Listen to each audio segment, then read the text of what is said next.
प्रणाम मित्रों, कुलदीप भगत online classes में पुनः स्वागत करता हूं आपका।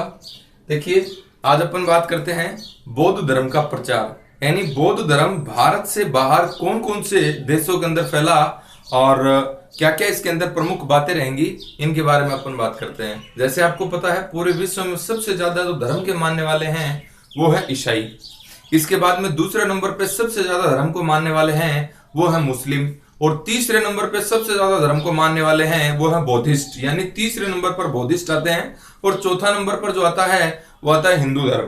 तो देखिए, अपन बात करते हैं बौद्ध धर्म के बारे में। तो बौद्ध धर्म के बारे में प्रमुख बातें हैं वो कौन कौन सी हैं। देखिए, भारत से बाहर सर्वप्रथम बौद्ध धर्म का प्रचार, भारत से बाहर बौद्ध धर्म का प्रचार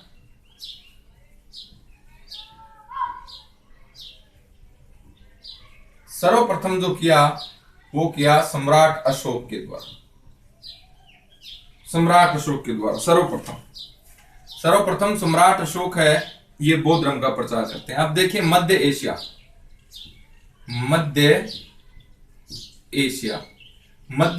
है। ये देखेंगे कि मध्य एशिया के अंदर कहां कहां इस धर्म का प्रचार हुआ। तो मध्य एशिया है। देखिए, भारतीय संस्कृति का प्रमुख केंद्र खोतान था। मध्य एशिया के अंदर भारतीय संस्कृति का प्रमुख स्थान खोतान था। खोतान। अब अपन बात करें तो देखिए, खोतान में अशोक के पुत्र कुणाल ने हिंदू राज्य की स्थापना की थी। खोतान के अंदर अशोक के पुत्र कुणाल ने हिंदू राज्य की स्थापना की। आगे देखिए, खोतान में गौतमी विहार बुद्ध शिक्षा का प्रमुख केंद्र था। खोतान के अंदर गौतमी विहार बौद्ध शिक्षा का प्रमुख केंद्र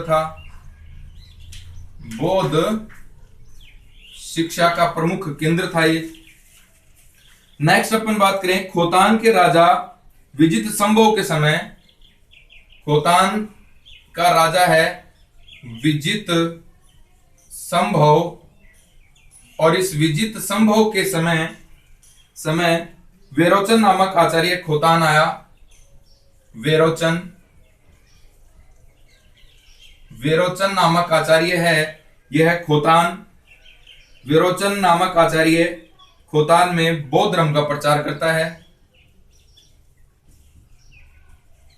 बौद्ध धर्म का प्रचार करता है कौन?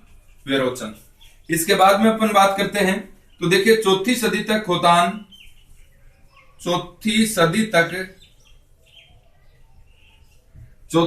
तक खोतान है महायान बौद्ध धर्म।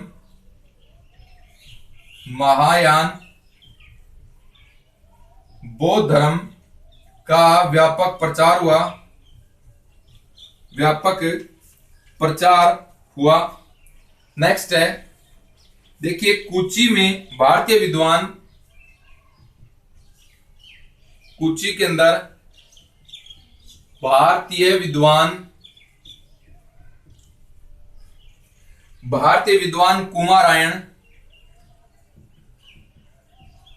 कुमारायण ने यहां की राजकुमारी जीवा से विवाह किया, और इन दोनों से पुत्र पैदा हुआ जिसका नाम था कुमारजीव। और ये कुमारजीव है, ये बौद्ध धर्म को क्या करेगा? इसका प्रचार प्रसार करेगा। नेक्स्ट है, यहां पर अपन मध्य एशिया में देखें तो कौन कौन से क्षेत्र थे? काशगर, जिसे सैल देश कहते हैं। दूसरा है यारकंद, जिसे कोकुक कहते हैं। फिर है खोतान, फिर है तुर्फान, फिर है कूचा, यानी कूची, एक ही बात है, और कर शहर यानी अग्निदेश। ये जो सारे के सारे देश हैं ये किसमें शामिल होते हैं? मध्य एशिया के अंदर। और मध्य एशिया में खोतान और कूचा है, ये प्रमुख स्थान है। देखिए अपन बात करते हैं मध्य एशिया की भारतीय संस्कृति का प्रमुख केंद्र जो था ये कौन था साहब? खोतान था। खोतान के बारे में बात करें, इंपोर्टेंट बातें हैं। खोतान के अंदर हिंदू राज्य की स्थापना अशोक के बेटे कुणाल के द्वारा की गई थी। यहां पर गौतमी विहार का निर्माण करवाया गया जो बौद्ध शिक्षा का बहुत बड़ा केंद्र था। यहाँ का राजा हुआ कुणाल के वंशज में ही, जिसका नाम था विजित संभव। और विजित संभव के समय वेरोचा नामक बौद्ध भिक्षु है, यहाँ पर बौद्ध धर्म का प्रचार प्रसार करते हैं। 4वीं सदी तक आते आते यहाँ पर महायान बौद्ध धर्म का प्रचार है, ये काफी हुआ। अब बात करते हैं अपन कूची की। ये जो क्षेत्र है यहाँ पर भारतीय विद्वान कुमारायण है, ये जाते हैं बौद्ध धर्म के प्रचार हेतु और यहाँ की राजकुमारी जीवा से विवाह करते हैं और इन दोनों से एक पुत्र पैदा होता है जिसका नाम है कुमारजीव। और कुमारजीव भी है ये बौद्ध धर्म को प्रचार प्रसार करेगा आगे चल करके। देखिए मध्य एशिया के अंदर काशगर, शेलदेश, यारकंद, कोकुक, खोतान, तुर्फान, कूचा, कर शहर, इसको अग्निदेश कहते थे, आदि शामिल होते थे। आगे देखें।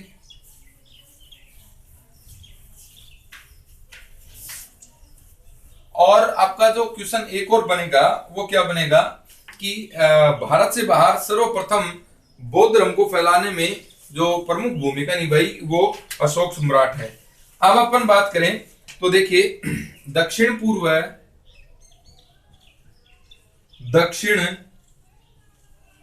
पूर्वी एशिया, दक्षिण पूर्वी एशिया और दक्षिण पूर्वी एशिया के अंदर देखें साहब कौन कौन से क्षेत्र हैं। क्षेत्र यहां पर आएंगे मलाया यानी मलेशिया,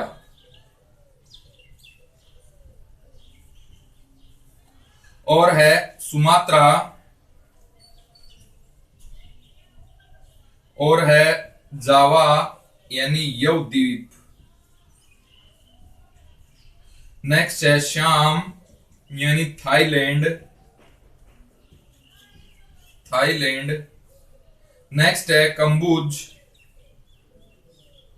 कंबुज या फुनान यानी कंबोडिया।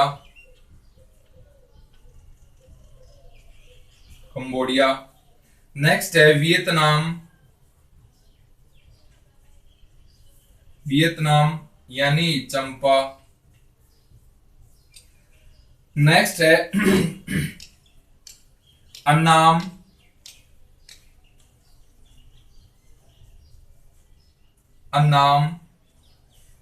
यहां पर बौद्ध धर्म व भारतीय संस्कृति का प्रचार होता है। ऐसे सारे के सारे क्षेत्र हैं जहां पर बौद्ध धर्म और भारतीय संस्कृति का प्रचार होता है। नेक्स्ट है अपन बात करें कंबोडिया,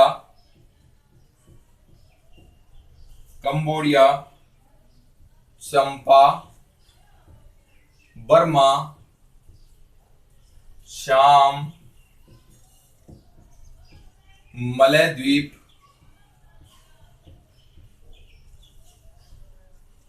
को सामूहिक रूप से एक नाम से जाना जाता है हिंद चीन, इसे हिंद चीन कहा जाता है। नेक्स्ट है सुमात्रा, जावा, बोर्निया, बाली,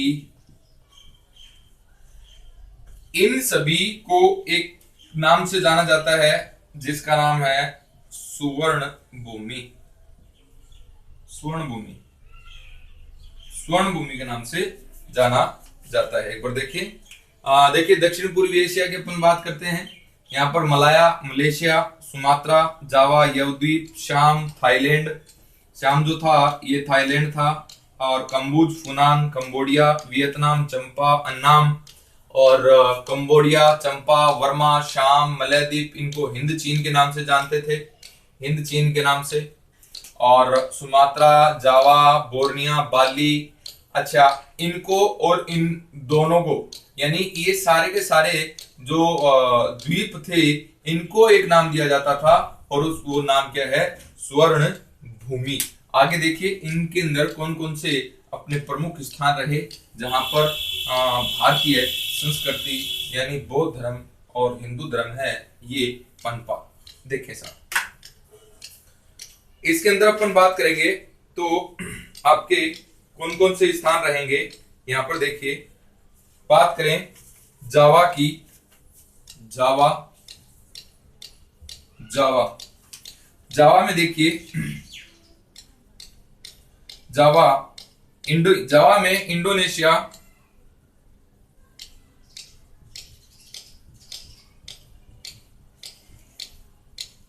इंडोनेशिया का बोरोबुदुर,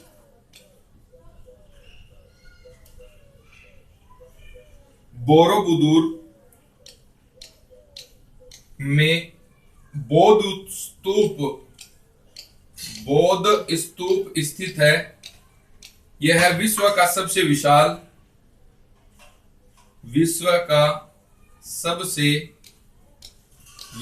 बौद्ध स्तूप है, विश्व का, जिसका निर्माण है शैलेंद्र वंश है, शैलेंद्र राजाओं के द्वारा करवाया गया। नेक्स्ट है अन्य, यहां पर एक मंदिर है, अन्य मंदिर, और इस मंदिर का नाम है लोरो जोगरम मंदिर। जावा के बाद में अपन बात करें तो देखिए कंबोडिया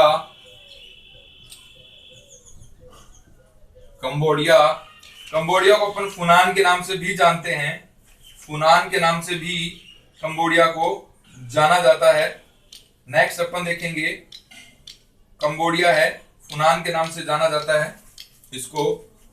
यहां पर देखिए फुनान, यहां पर क्या क्या इंपॉर्टेंट बातें बनेंगी। देखिए हिंदू राज्य की स्थापना हुई थी, हिंदू राज्य की स्थापना करने वाला था कौंडिन्य ब्राह्मण ने। यहां पर अंकोर वाट का विष्णु मंदिर,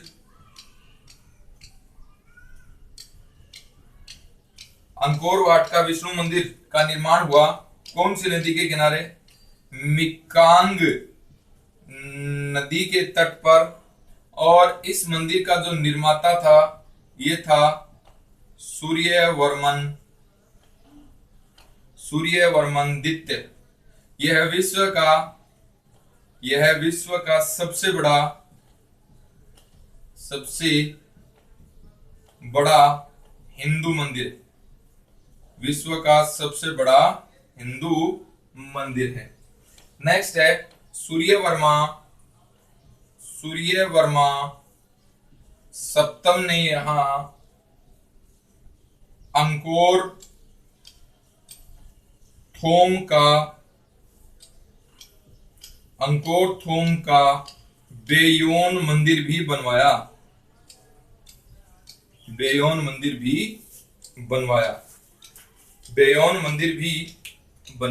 देखिए अपन बात करते हैं कंबोडिया की। कंबोडिया में क्या क्या इंपॉर्टेंट बातें होंगी इससे पहले देखिए इंडोनेशिया या जावा का बोरोबुदुर स्तूप है जो बौद्ध स्तूप है, विश्व का सबसे विशाल स्तूप है। इसका निर्माण शैलेंद्र राजाओं के द्वारा करवाया गया।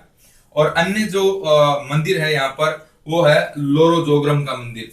अब बात करें कंबोडिया या फुनान, यहाँ पर हिंदू राज्य की स्थापना कौंडिन्य नामक ब्राह्मण के द्वारा करी गई थी। यहाँ पर अंकोर वाट का विष्णु मंदिर है जो कौन सी नदी के किनारे है? मिकांग नदी के किनारे, जिसका निर्माता कौन है? सूर्यवर्मन द्वितीय। ध्यान में रखना है सूर्यवर्मन द्वितीय। अब अपन बात करते हैं ये जो मंदिर है ये विश्व का सबसे बड़ा मंदिर है। ये क्या साहब? विश्व का सबसे बड़ा मंदिर है। अब अपन बात करें सूर्यवर्मा, यहाँ पर शासक हुआ सूर्यवर्मा सप्तम और इसने अंकोर थोम का बेयोन मंदिर बनाया। और कई पुस्तकों में नाम अंकोर थोम का मंदिर भी आ जाता है। अंकोर थोम जगह है और इस जगह में बेयोन मंदिर बनवाया गया। तो ध्यान में रखना, अंकोर थोम मंदिर आ जाए या बेवन मंदिर आ जाए तो कहां पर है, कंबोडिया में। और निर्माण किसने करवाया था, सूर्यवर्मा द्वितीय के द्वारा इसका निर्माण हुआ है। आगे देखें, इंपॉर्टेंट बातें बनती है साहब। ये कंबोडिया वाला और इंडोनेशिया वाला दोनों एग्जाम में पूछे हुए हैं, आपको ध्यान में रखना है। नेक्स्ट देखें, अपन बात करते हैं बर्मा या म्यांमार। यहां पर देखेंगे, इस यहां पर जो हिंदू राज्य का संस्थापक है इसका नाम है अनिरुद्ध। अनिरुद्ध ने हिंदू राज्य स्थापित किया। यहाँ पर है पगन में आनंद मंदिर, या कई जगह पर पेगोन नाम भी आता है और पगन एक ही बात है। आनंद मंदिर है, आनंद मंदिर है, बौद्ध मंदिर है, एक दान बात रखना है, बौद्ध मंदिर है। और इसका जो निर्माण है ये करवाया था क्यांजिथ नामक शासक ने। क्यांजिथ नामक शासक ने इसका निर्माण करवाया था। ठीक है, अब अपन बात करेंगे तो देखिए, वियतनाम या चंपा या इसे अन्नाम कहते हैं। यहां पर प्रथम हिंदू राज्य श्रीमार ने स्थापित किया था और भद्रवर्मा ने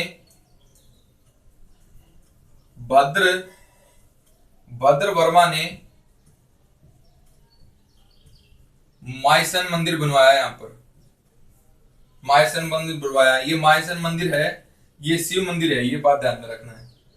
अब अपन बात करें बाली है, यह है वर्तमान में भी हिंदू संस्कृति का केंद्र है। देखिए, ये जो दक्षिण पूर्वी जो क्षेत्र थे, यहाँ पर तमाम देशों के अंदर, तमाम क्षेत्रों के अंदर हिंदू संस्कृति थी। हिंदू संस्कृति में चाहे वो बौद्ध हो, चाहे वो आपकी ब्राह्मण संस्कृति हो। यहाँ पर देखेंगे अपन कि 15वीं सदी के आसपास क्या होता है, यहाँ पर मुस्लिम जो आताताई हैं उनका आक्रमण होता है और यहाँ पर हिंदू संस्कृति या बौद्ध संस्कृति का क्या हो जाता है, अंत हो जाता है। और यहाँ पर ये सारे के सारे जो देश हैं वर्तमान में मुस्लिम राष्ट्र हैं, लेकिन इनके अंदर वर्तमान में भी एक बाली जो है वो हिंदू संस्कृति का केंद्र बना हुआ है। आगे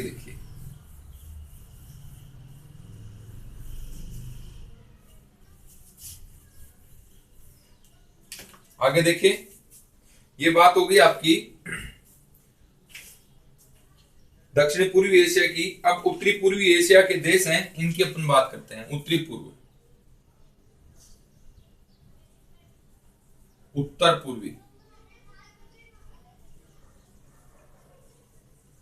पूर्वी यहां पर देखिए, उत्तर पूर्वी में चीन है, इंपॉर्टेंट देश है चीन। 67 ईसा में सर्वप्रथम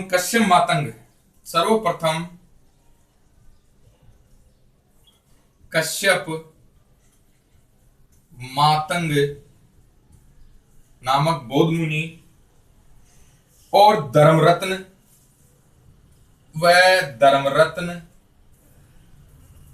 हानवंश के मिंगती के दरबार में गए। हानवंश का शासक था चीन का मिंगती, इसके दरबार के अंदर गए। मिंगती ने इनके लिए चीन में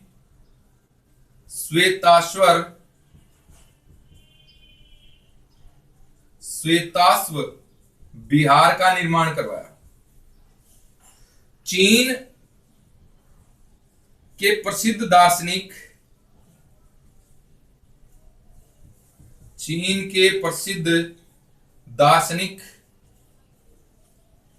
जिनका नाम है मोत्सु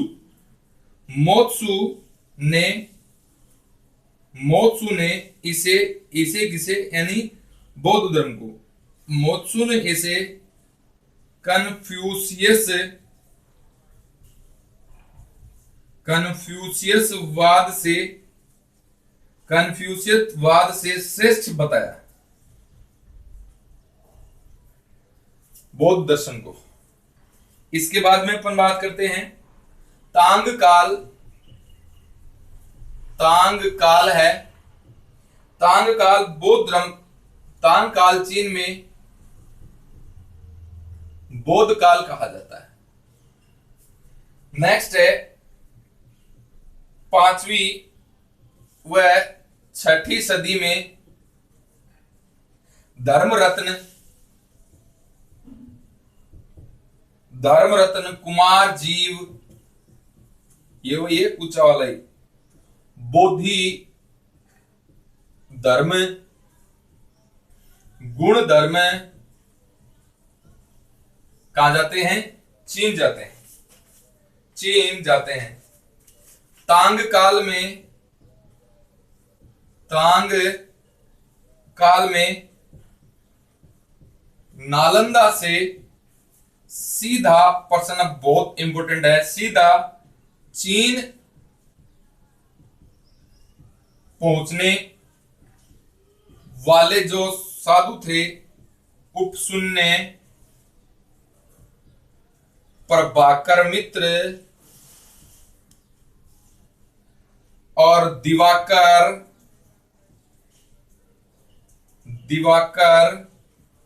और है बोधि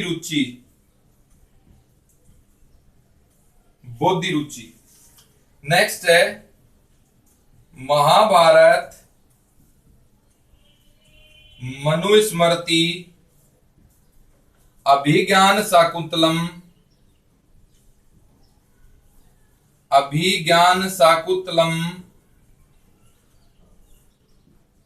में चीन का वर्णन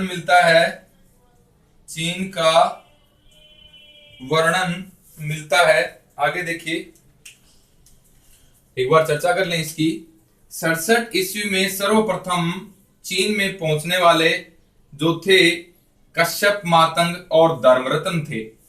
ये हान वंश के, यहां पर चीन में 67 ईस्वी में हान वंश का शासक था, और हान वंश का शासन था यहाँ पर, और मिंगती राजा थे, और मिंगती ने इनका स्वागत किया दोनों का। इनके सम्मान में चीन के अंदर श्वेताश्व विहार का निर्माण करवाया। चीन के प्रसिद्ध दार्शनिक मोत्सु हुए हैं, और मोत्सु ने चीन के दर्शन कन्फ्यूशियसवाद से भी श्रेष्ठ किसको बताया है? बौद्ध दर्शन को बताया है। इसके बाद में तांग काल है। तांग यहाँ का राजवंश था। तांग काल जो है इसे बौद्ध काल कहा जाता है। नेक्स्ट है 5वीं 6ठी सदी के अंदर यहाँ पर धर्मरत्न, कुमार जीव, बोधि धर्म, गुण धर्म आदि जो बौद्ध भिक्षु हैं ये जाते हैं। तांग काल के अंदर नालंदा से सीधे चीन पहुंचने वाले विद्वान जो थे ये हैं उपशून्य, प्रभाकर मित्र, दिवाकर और बोधि रुचि। महाभारत, मनुस्मृति और कालिदास की अभिज्ञान शाकुंतलम में भी चीन का क्या मिलता है? वर्णन मिलता है। आगे देखिए चीन के अंदर और क्या इंपॉर्टेंट बात है।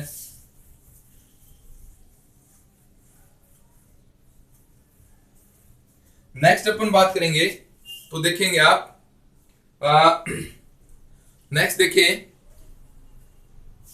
तो चीन के अंदर क्या क्या और महत्वपूर्ण बातें बनेंगी ये देखिए आप। कालिदास की कुमार संभव में, कालिदास की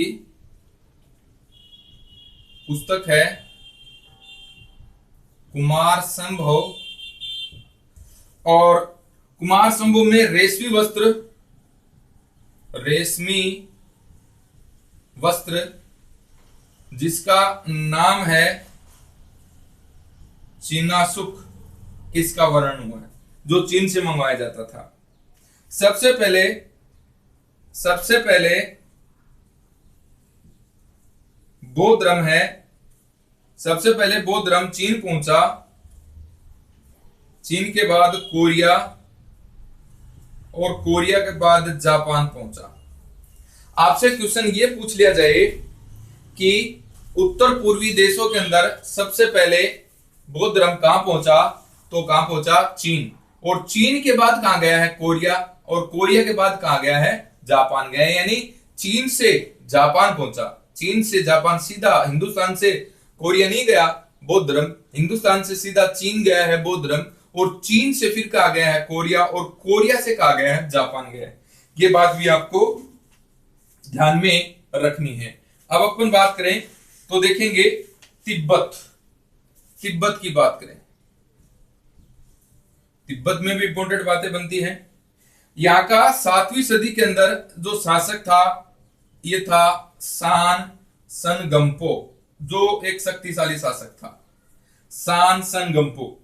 इसके समय प्रथम प्रचारक बौद्ध धर्म का जाने वाला था चंद्रगोमिन। सबसे पहले तिब्बत में चंद्रगोमिन जी जाते हैं। नालंदा और ओदंतपुरी विश्वविद्यालय से, नालंदा व ओदंतपुरी विश्वविद्यालय से तिब्बत जो गए, ये क्रम से शांत रक्षित और पदम संभव ये जाते हैं, पदम संभव और शांत रक्षित जाते हैं। महाभारत और रघुवंश में तिब्बत को, महाभारत और कालिदास की रघुवंश में तिब्बत को, तिब्बत के लिए एक नाम आया है और वो है त्रिविष्टप, त्रिविष्टप। नेक्स्ट है शांत रक्षित, शांत रक्षित ने बौद्ध धर्म को तिब्बत का राजधर्म बनवाया। नेक्स्ट है 8वीं सदी में, 8वीं सदी में पदम संभव तिब्बत के अंदर लामा धर्म की स्थापना करता है, बौद्ध धर्म से संबंधित है।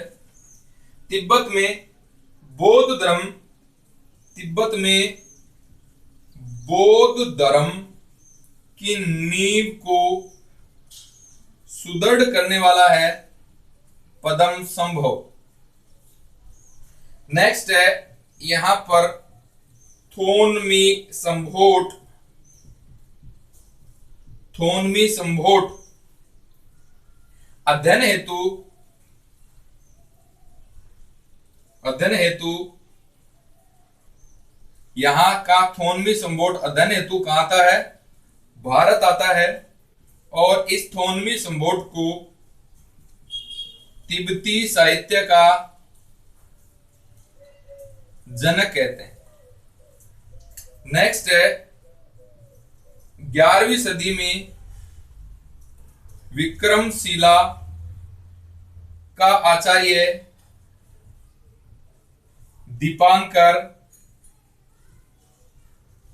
दीपांकर अतिशा तिब्बत गए।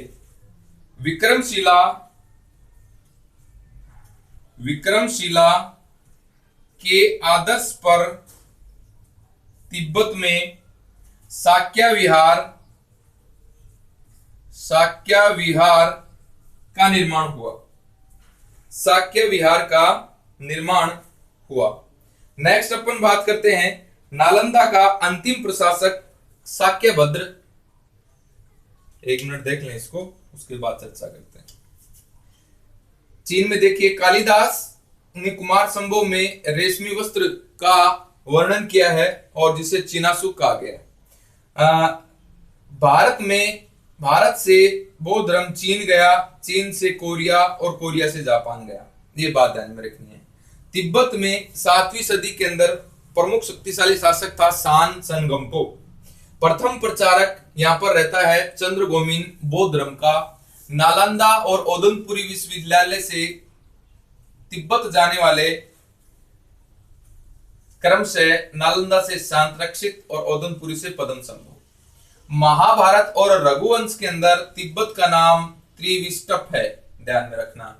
शांत रक्षित ने बौद्ध धर्म को तिब्बत के अंदर राज धर्म बनवाया। 8वीं सदी के अंदर पद्म संभव ने तिब्बत में लामा धर्म की स्थापना की।